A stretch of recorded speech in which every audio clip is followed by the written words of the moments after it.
means. I'm not sure anyone right now has a clear idea of how America will come to own Gaza. Let's ask the former US ambassador and president of the Middle East Policy Council, Gina Abercrombie-Winstanley.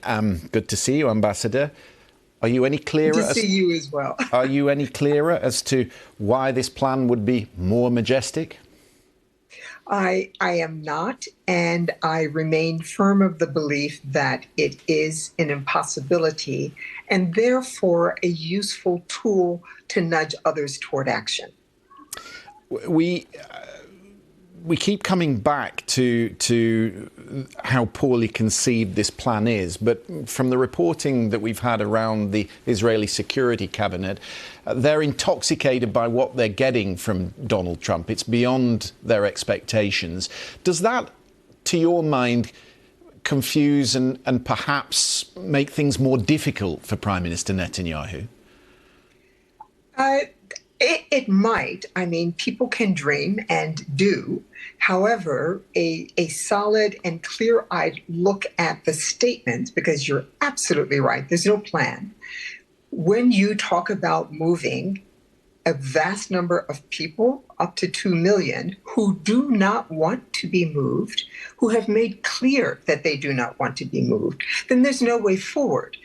There's no way forward. And it's not even about it's against international law. It would be called ethnic cleansing. The world would stand by and not exact any cost either for the United States or for Israel is an unthinkable thing. And of course, Americans are as surprised as the rest of the world to have heard the statement from the president. He does have a mandate. It was certainly on economic issues, on border security issues, and what we've seen in the last several days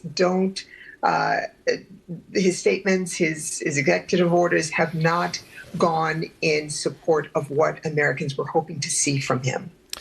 We had our security expert, Mikey Kay, on the programme last night, 20 years in the military. And he was explaining that after 14 months of destruction in Gaza, there is now a small ratio of targets versus the massive collateral damage that there would be. You've got Palestinians returning to their homes, presumably now less inclined to leave because they know they might never come back. So when Israel Katz talks about an operation of much greater magnitude, what might that look like?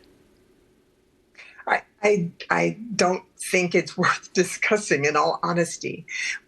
Moving people who don't want to be moved, I think we start there and we stop there.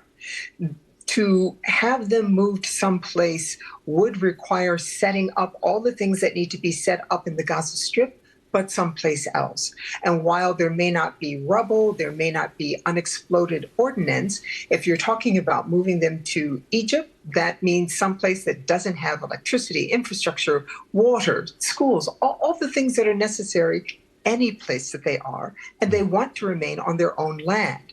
We understand the implications for Jordan. It is a small place. It would destabilize the government, speaking very diplomatically, and they already have over 2 million Palestinian refugees there already.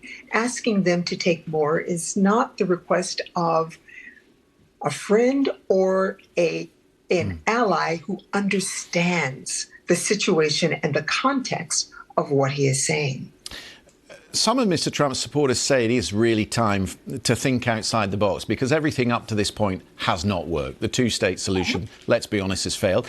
And there is some sense in what he's saying that it's very difficult to conceive how you would rebuild Gaza amid such a densely populated area and with the threat of Hamas hanging over you. So there is some sense, to an extent, in what he's saying about that reconstruction effort.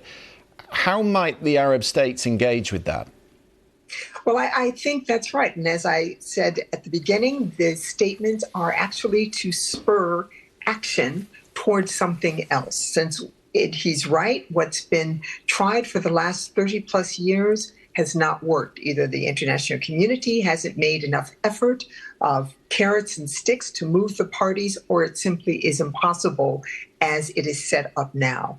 So a lot of people are quite exercised by the statement. And as we know, there's a meeting coming up, hosted, I think, by Egypt, to go over what else can be put in place that will satisfy both parties and the region, because Saudi's been clear there has to be a clear pathway to Palestinian sovereignty, to Palestinian self-determination.